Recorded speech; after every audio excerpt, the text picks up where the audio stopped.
নমস্কার, smile with মিশরি নতুন আরেকটি ব্লগে আপনাদের সবাইকে অনেক স্বাগত।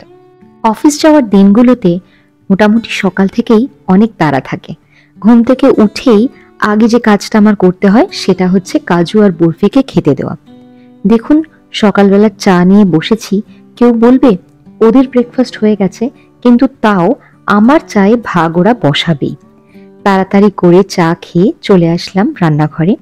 তার আগেই আমি ভাতটা বসিয়ে রেখেছিলাম।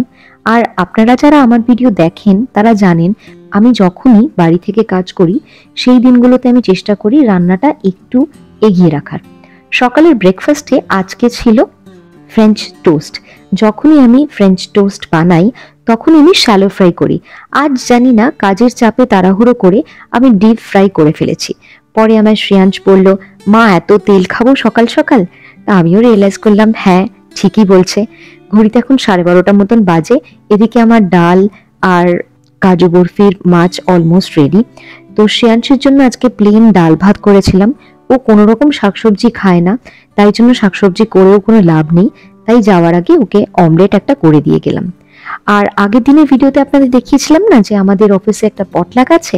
দেখুন তাহলে সেদিন আমরা অফিসে কিরকম এনজয় করেছিলাম।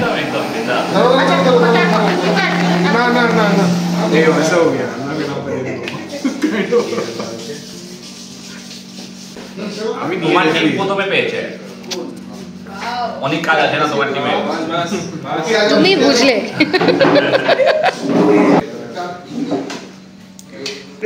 আমার কেমন মনে হচ্ছে যে ভালো হয়েছে? শিওর? প্লিজ মানে ভুলভাল আমাকে রিভিউ দিও না। ভুলভাল রিভিউ কেন হবে? সেদিন মেনুতে ছিল পোলাও, রাইস, মাটন কষা, পনিরের একটা তরকারি, স্যালাড, মিষ্টি, আর আমি নিয়ে গেছিলাম পায়েস। খাওয়ার পরে আকাশটা এত সুন্দর লাগছিল। আকাশের লোভ তো আপনারা জানেন আমি একদম ছেড়ে থাকতে পারি না। এই দেখুন আমার অফিসের বাকি সব সদস্যদের, আরেকজন দেখুন দুপুরের লাঞ্চের পর ঘুমোচ্ছে, আর আমি এদিকে সুযোগ পেয়ে কিন্তু আকাশের সামনে বসেছিলাম, এই ভেবে যে এই দৃশ্যটা মিস করা একদমই পসিবল না। আর এই দেখুন আমার বসের সমস্ত গাছ, যদিও আমার বস এই মুহূর্তে শহরে নেই, উনি আসলে পরে আবার এই গাছগুলো ওনার ডেস্কে চলে আসবে। এইরকম করে কেটেছিল সেদিনের আমাদের দিনটা। আর আমি যখন বাড়ি ফিরি তখন অলমোস্ট রাত্রির। প্রত্যেক দিনই এরকম ভাবে বাড়ি ফিরতে হয়। ভিডিওটা তাহলে আজকে এই পর্যন্তই রাখছি। দেখা হবে পরবর্তী একটি ভিডিওর সাথে খুব তাড়াতাড়ি। ততক্ষণ সবাই খুব ভালো থাকবেন, সাবধানে থাকবেন, সুস্থ থাকবেন। আর ভিডিওটি ভালো লাগলে একটি লাইক করে দেবেন, আর আমাকে কমেন্টে জানাতে একদম ভুলবেন না।